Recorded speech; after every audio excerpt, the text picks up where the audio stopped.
So I recently bought a property from a private seller. In this video, I want to share exactly how I did this. So this was a classic BRRRR deal. If you're new to real estate or you haven't heard of that term, basically what that is where you buy a property, that's the first B, then you renovate it, then you refinance it, then you rent it out, and then you repeat the process, right? That's where the BRRRR acronym comes from. I'm gonna go over those exact numbers on this deal so that you can also implement and try to find deals like this yourself where you're putting up a down payment, you're putting up reno money, and then you're able to retrieve that money back on a refinance so you can do it again. And don't mind me, because I'm gonna be giving you notes right from my laptop here, so don't screw up the numbers and you know exactly and you're following along with me, so let's get into it.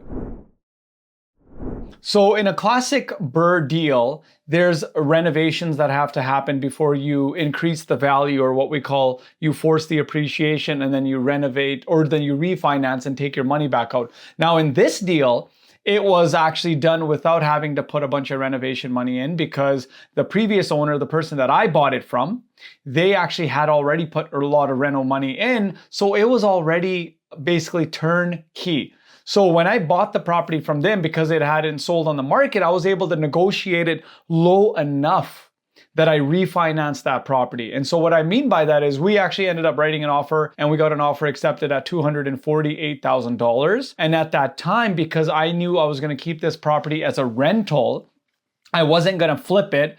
I knew that I needed a mortgage on this property. So when I bought the property, the bank, or the credit union, actually in my case, they required a as-is appraisal. So they sent in an appraisal. They didn't know what I was buying it for right off the hop, but the appraiser thankfully gave us a appraisal as is for $325,000. So keep that number in mind. So that's important, and I'll talk about why. So they appraised it as is, the value of $325,000. I bought it for $248,000. Essentially, what I was able to do in this property was I put 20% down of my own money. So that includes closing cost, land transfer tax, my lawyer fees, and then obviously my down payment, my 20% down, which I got credited for part of the deposit money. So I had to put up $50,000 for this down payment based on a $248,000 purchase. My mortgage sits at $198,000. So again, I'm sharing these numbers here because I want to make sure that I'm giving you accurate information. In a few weeks, the bank told me after I buy the property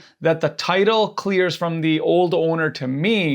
I'm able to go back to the bank and then get a mortgage on the higher value. So the value that they gave me, the $325,000, they're going to give me a mortgage based on that 80% loan to value, meaning they're going to give me a mortgage of $260,000. So my mortgage is no longer going to be $198. They're going to essentially pay that mortgage off. And because they said that when I'm buying this property, I need to do an open mortgage so that when I do pay it off in a few weeks, after the title clears and they register a higher mortgage, I'm not going to have any penalty. So essentially what happened is the bank's going to give me a mortgage of $260,000. They're going to use that money to pay off my $198,000 mortgage that I have on it currently. Plus, I'm going to be getting a check of approximately about $60,000 back. If you're following my numbers here, I'm going to be getting my 50 grand in change back. So the money that I put up as a down payment, the closing costs, the land transfer tax, the lawyer fees, and I'm going to be walking away with a difference of $10,000. And essentially, I'm getting that money tax-free because the proceeds of a refinance, they're not taxable. And what I'm going to be doing with this 10 grand is I've actually already spent it. So I've updated some of the foundation work. I got a plumber in there. I had to do a few things. I also had to repaint some of the walls. So again, the property was turnkey, but there were tenants in there before I bought it. So I had to clean up a couple of things, which actually worked out to about $12,000. So essentially, I'm getting all of our money back minus a couple of grand.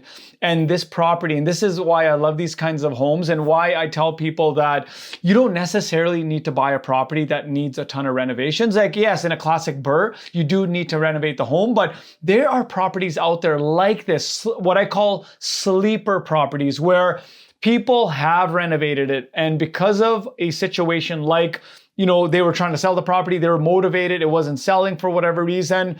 There are things that would require or would allow a person to be motivated where they would give you a good enough deal that you can essentially BRRRR a property as is, turnkey, and get your down payment back out. And that was really the lesson that I learned here, just to realize that like there are deals out there, right? There are deals like there. This wasn't a smoking deal. Usually when we buy deals, we're buying them at 60 cents on the dollar. We're buying them way below than what I bought this deal. So essentially that's what I would have done on this deal, because that's our primary strategy is we flip houses. But because it didn't work on these numbers, is our second option was our second exit strategy was to BRRRR it. Now the other thing is, after renovating this property or getting it cleaned up, we actually have it already rented out. So in a couple of weeks, in May, we're going to be having new tenants take place or move into this property. We're going to be renting this single family home. It's a single family home for $2,095 a month, which is essentially going to cover all of our expenses. It's going to cover our new mortgage that we have at $260,000 with the $325,000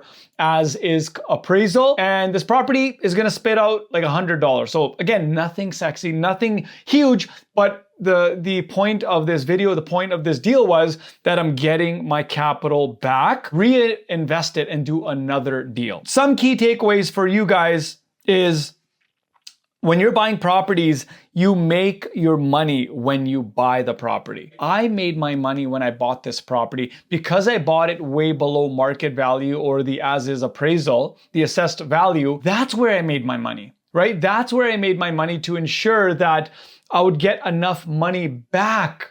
I would get enough money back on the appraisal or on the refinance, and I can pay off my current loan on that property, right? So for you guys, when you're going out there, you're looking for deals like this, you need to be marketing. And whether you're running Facebook ads, whether you're running like flyer campaigns, whether you're connecting with realtors, whether you're looking on the MLS, you need to look for deals like this where the property looks turnkey, the property looks like it's renovated. And if you feel that a specific property on the market could appraise for more than what it currently is being purchased at, or what you're writing an offer at, this is a great idea where you can have a subject to financing condition and then pay the $200 or $300 to get an appraiser in there to see what they would value that property. So a few things I want to leave with you guys in this video is, with this property, one learning lesson was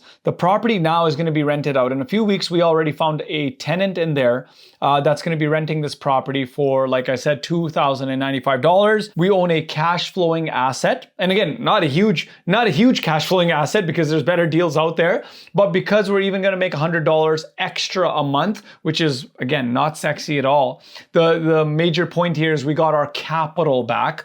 That's the cool thing. You're getting your asset, you're getting your money returned so you can buy another deal. And we basically left essentially no money in there other than a couple of $1,000s, which is, to me, is almost a perfect turnkey value BRRRR property. And why I like properties like this was because there was no huge renovation, right? There was no huge tearing down walls, basically reconstructing, adding a third bedroom in the basement, cutting a egress window, doing the roof, none of that stuff. And this is why I love properties like this, where if you can find properties that are turnkey, but for whatever reason the owner is motivated and then you're able to negotiate below market value, that's where you're going to make your money. And the biggest thing, I always say this, is you don't make money when you sell the property or when you refinance the property. You make your money when you buy the property. The money is made in real estate on the buy, because the purchase price that you buy it at, the negotiation you didn't do with the seller or through the realtor, that's essentially where you make your money, because the lower you buy it than market value, that is where you're going to make your money, whether you're flipping it or you're going to refinance it like we did in this BRRRR. Again, guys, thank you so much for watching this video. I'm going to link up another one here where I talk about some of the 15 lessons that we have learned from flipping over 100 properties here in our city. We'll talk to you soon.